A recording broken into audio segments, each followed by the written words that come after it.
McNeese State head coach Will Wade off of a 69-67 win over Clemson. All right, Will, I need you to be honest, man. You got to win, but you sweated that thing at the sweated it out at the end. How are you feeling right now? Is the heart rate down yet? Yeah, I mean, look, we stayed pretty calm. Luckily, we had a good working margin. We missed some free throws. We didn't execute press offense very well, but give Clemson credit. They were much more aggressive than us the last 6 minutes. And, we didn't respond as well to that. Matt McCall, he said at halftime, if I was Will Wade right now, I would be mad that we're only up by 18 at the half. And he almost turned out to be right. Yeah, we gave away some opportunities in the first half, missed some open shots. Now, of course, they missed a bunch of open shots, but the game went exactly how we needed it to go for us to win. They're 4 and 17 under Brownell when you assist on 11-plus baskets, they shoot under 53% from 2 and under 38% from 3. So we hit all 3 of those benchmarks. We were willing to give up the threes, but we hit all 3 of those benchmarks, which allowed us to win.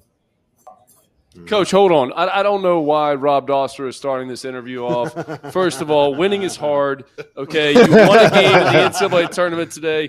You should be happy as hell. Just talk about the resilience of your team. Ignore Rob Doster's question. First of all, congrats, man. What a win and what a season. What a job you've done at McNeese. So give you all the credit. But just talk about the resilience of your team to be able to close that game out.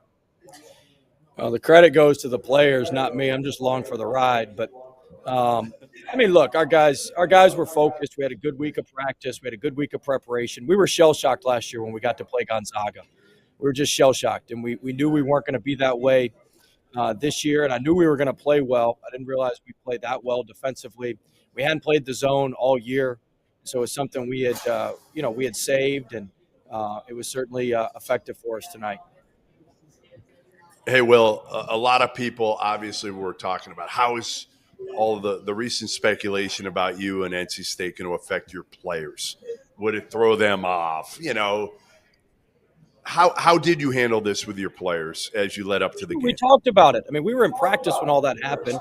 And you guys know, look, you interview for a job and then your attorneys deal with their attorneys. It's not like I'm talking to people we were in practice at Brown, and Mike Martin, who I've known since I was in the Ivy League, he came out in practice and said, "What's up?" to me. He's like, "Hey, you're trending on Twitter."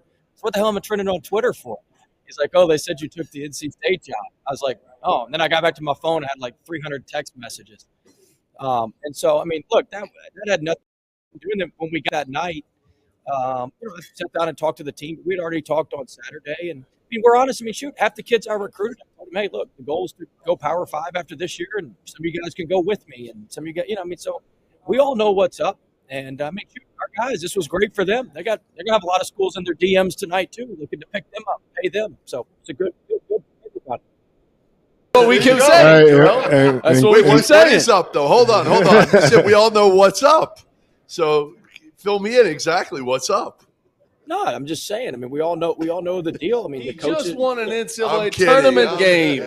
Look, here's what I mean. What's up? Coaches, you get an opportunity. When you win to move, and players, when you get an opportunity, and you play well, they get a chance to move. It's the free markets at work. That's America. So it's I'm happy for everybody. But hey, we want to keep this going, and we've got a great thing going, and see if we can keep this going another week.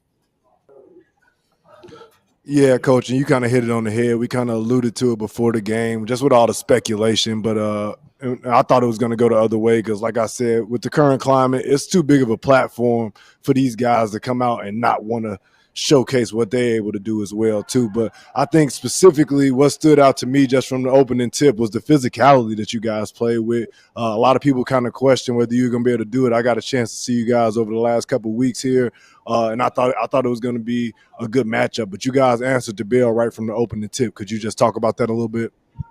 Yeah, I think our athleticism was really good. I think we got our athleticism into the game, particularly with Shoe Beast and Brandon Murray, who was with us at LSU.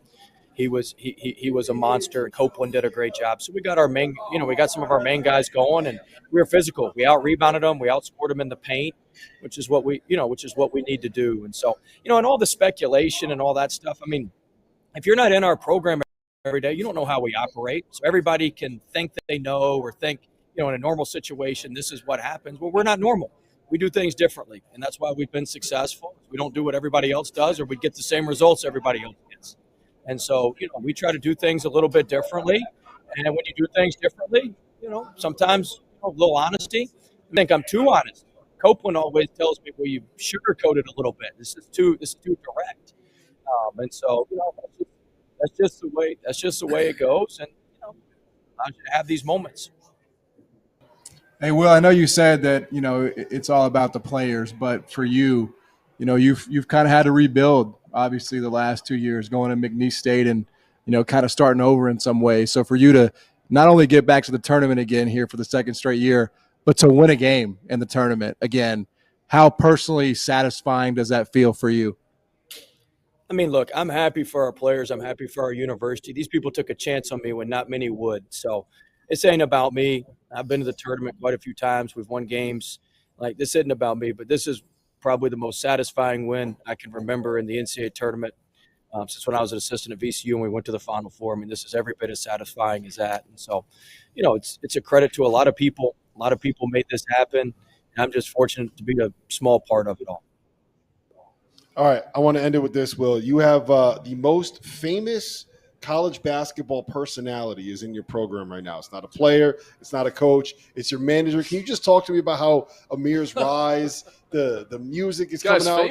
It feels – well, we took Providence. We took Providence by storm today because our hotel's within walking distance. So Amir led us down the block with his box with the music. And people were looking at us like we're nuts. We said, the Bayou Bandits are here, baby. We're here. Hey, you gonna eat some Chislic to celebrate or no? We've come a long way from that bullshit you made me playing in South Dakota. Congrats, Will. Congrats, we didn't look like Congrats, we could be an NAIA team up there, but hey, we come a little. No, way. you did not. Hey, Thanks, listen, guys. congrats, Thanks, man. We appreciate you jumping on. Go get ready for Purdue, all right? We appreciate Sounds you being good. here with us. Will Wade, McNeese State head coach. Oh, man, it's always